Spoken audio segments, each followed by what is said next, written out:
Olá, meu nome é Ícaro, eu sou professor do novo curso de Filosofia para Psicólogos do Instituto Dédalus.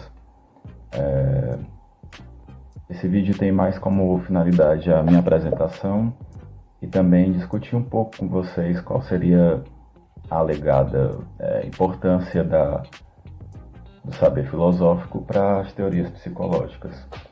Bem, quanto à minha apresentação, vou ser breve. Eu sou psicólogo formado pela Universidade Federal do Ceará e sou doutorando atualmente pela Universidade Federal de Santa Catarina. Minha ênfase de pesquisa atualmente é em metafísica e filosofia da mente, mais especificamente filosofia da percepção. Mas eu também tenho experiência em fenomenologia, principalmente no que diz respeito ao filósofo Edmund Husserl. Em relação ao segundo tópico, a saber, a importância da filosofia para a psicologia, para as teorias psicológicas, para além dos empréstimos conceituais que acontecem aqui e acolá, em maior e menor medida, das teorias psicológicas para com os filósofos específicos, talvez o maior exemplo disso são as ditas psicologias, abordagens fenomenológico-existenciais, mas isso é alguma coisa que acontece com praticamente todas, se quer, melhor dizendo, todas as teorias psicológicas atualmente estudadas aqui no Brasil. Para além desse conhecimento que é importante, saber qual é o real significado dos conceitos que os psicólogos tomam para si, da psicologia, da filosofia, melhor dizendo. Na minha opinião, a principal, digamos, contribuição que a filosofia pode trazer para a psicologia diz respeito a certas afirmações que são pressupostas pelas teorias psicológicas como um todo, que não podem ser provadas, não podem ser conhecidas através da própria metodologia destas teorias. Muitas dessas alegações são decididas somente com a ferramentaria da filosofia, ou seja, com métodos filosóficos propriamente. Essas afirmações elas são de várias áreas bem conhecidas da filosofia. Elas são em grande parte metafísicas, mas também são epistemológicas, são filosófico-científicas, ou seja, são próprias da área que se convencionou chamar de filosofia da ciência, e algumas também são de ordem moral, normativa ou axiológica. A gente pode subdividir essas afirmações em dois subgrupos mais interessantes. O primeiro subgrupo são de afirmações que são pressupostas por quaisquer teorias psicológicas enquanto tal, ou seja, são afirmações que são essenciais para a ideia de psicologia enquanto tal e que qualquer tentativa de se teorizar a respeito desses objetos que a gente convencionou a dizer que são próprios à psicologia, então qualquer tentativa assim vai os pressupor. A gente pode dizer de modo mais preciso que eles são essenciais à própria ideia de psicologia enquanto tal, não tendo sua importância restrita a teorias psicológicas individuais, particulares. A segunda classe de alegações que são pressupostas pela psicologia são aquelas que são pressupostas somente por alguma ou mais, mas não por todas, não por toda a tentativa psicológica possível. Elas são pressupostas por abordagens ou teorias específicas. Para que a exposição não fique muito abstrata e para que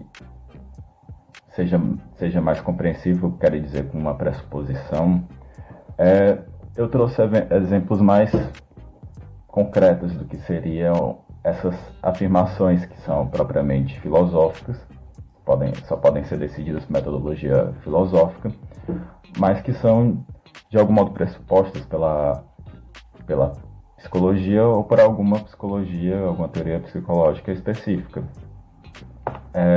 Em relação ao primeiro subgrupo, essas que são pressupostas que será pressuposta por qualquer teoria psicológica específica, a gente pode trazer como principal exemplo, talvez o mais emblemático, o que a área chamada de metafísica da mente estuda.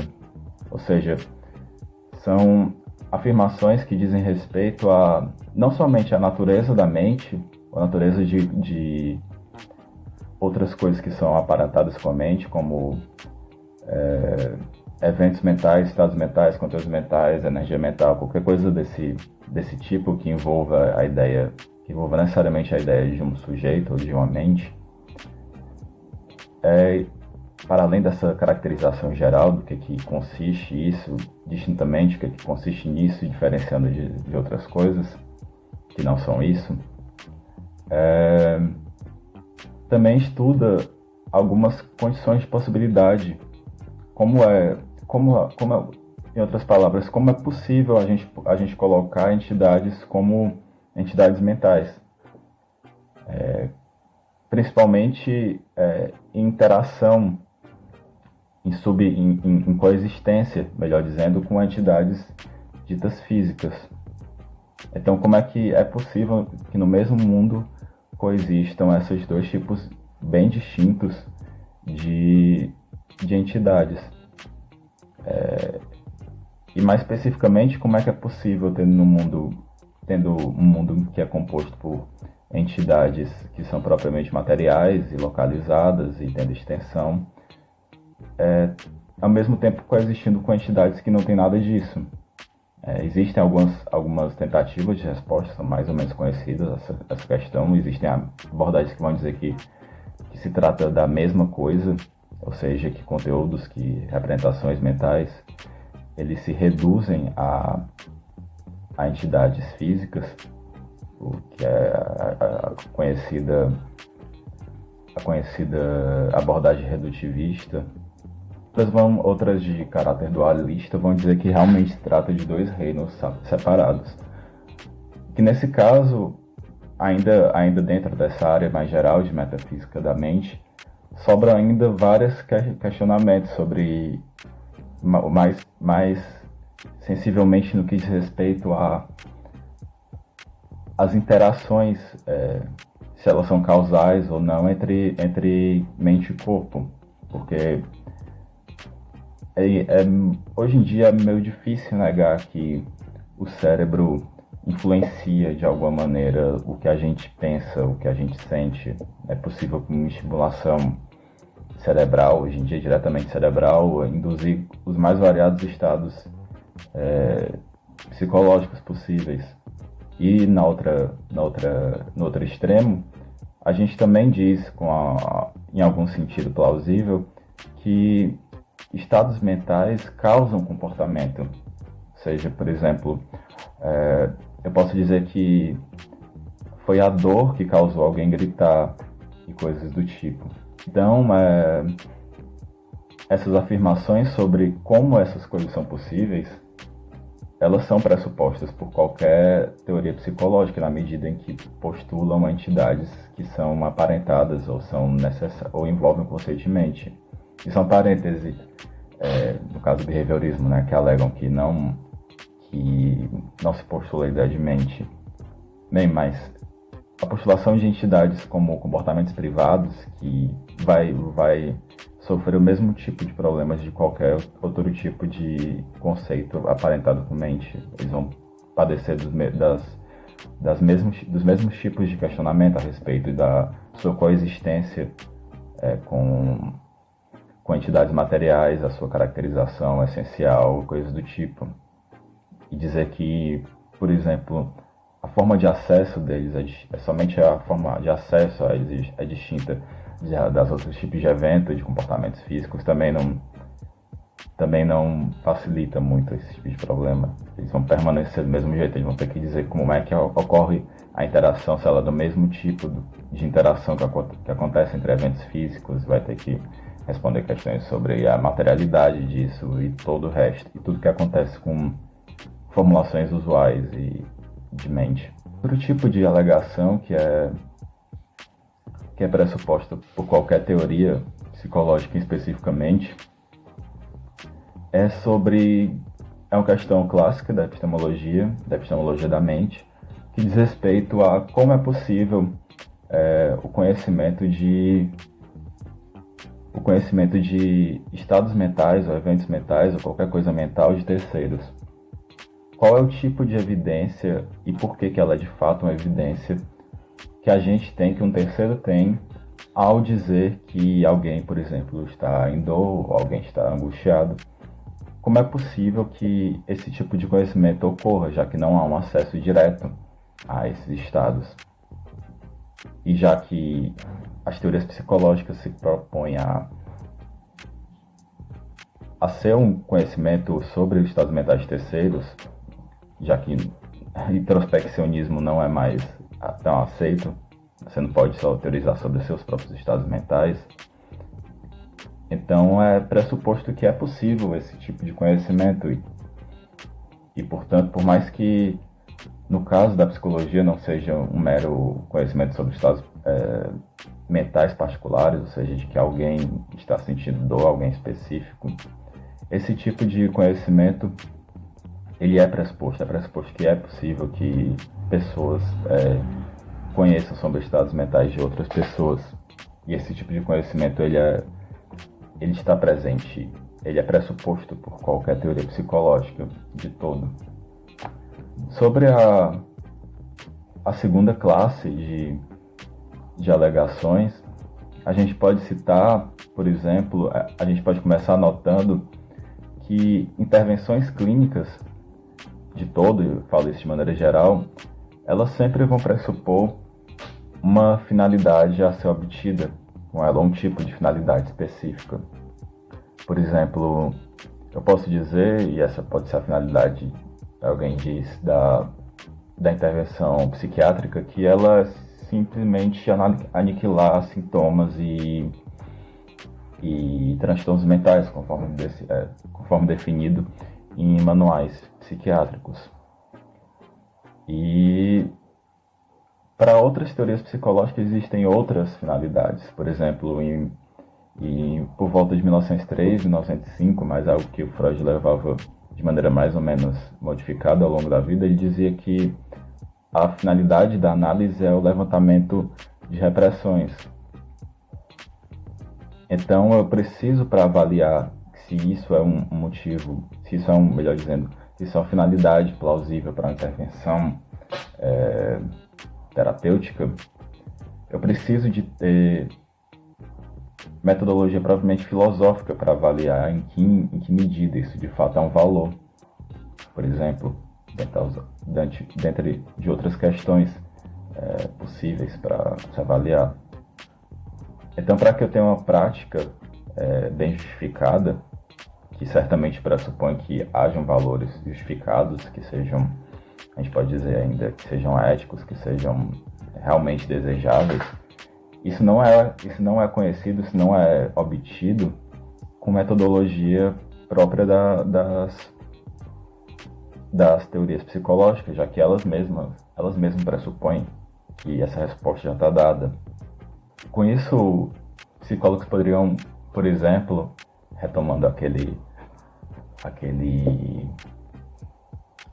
problemática que está muito em voga nas redes sociais hoje, de psicanalistas podem dizer que os estudos que avaliam que a intervenção analítica, e eles não são poucos, não surtem efeito, eles só o fazem com uma finalidade que não é própria da psicanálise. Eles comparam malhos com bugalhos, podemos dizer assim, já que eles avaliam a psicanálise por uma finalidade que não é dela própria. A psicanálise não se propõe a uma mera remoção de sintomas, uma mera remoção de diagnóstico, de transtorno. Isso não é para dizer que quaisquer alegadas finalidades terapêuticas têm que ser aceitas também. E é nisso também parte do que a filosofia pode entregar, já que como eu disse antes, a finalidade tem que ser... Existem critérios para que eu estabeleça que uma finalidade seja mais ou menos adequada. Eu não posso dizer que quaisquer finalidades que um psicólogo diga que vai empregar na sua intervenção, ela é aceitável. E nisso também perpassa o conhecimento filosófico, axiológico, de argumentação de que tal valor deva ser sim, obtido e que tal metodologia é o jeito mais adequado de obter esse valor e etc. Isso eu acredito que eu falo por todo o corpo docente do curso. É muito nosso objetivo pedagógico geral de que o docente, melhor dizendo, discente, consiga fazer por si só esse tipo de avaliação, que ele consiga decidir, parar para pensar, tá, por exemplo, essa metodologia clínica tem como objetivo tal e tal ganho, mas esse ganho ele é o melhor que a gente pode obter com as ferramentas ditas psicológicas, com o que um psicólogo pode fazer. E se não for, qual seria, em que medida isso pode ser trocado? E isso vale para qualquer outro dessas outras pressuposições que a filosofia pode trazer para a psicologia. Em que medida um autor que toma, por exemplo, uma postura dualista a respeito de mente, ele está justificado em fazer? Por que ele não tomou, por exemplo, uma abordagem monista, reducionista? E isso tudo, mais uma vez, só pode ser obtido com conhecimento e argumentação filosóficas. Acredito que a ideia é mais ou menos essa. Espero que eu tenha sido claro. Um abraço e encontro vocês na pós-graduação.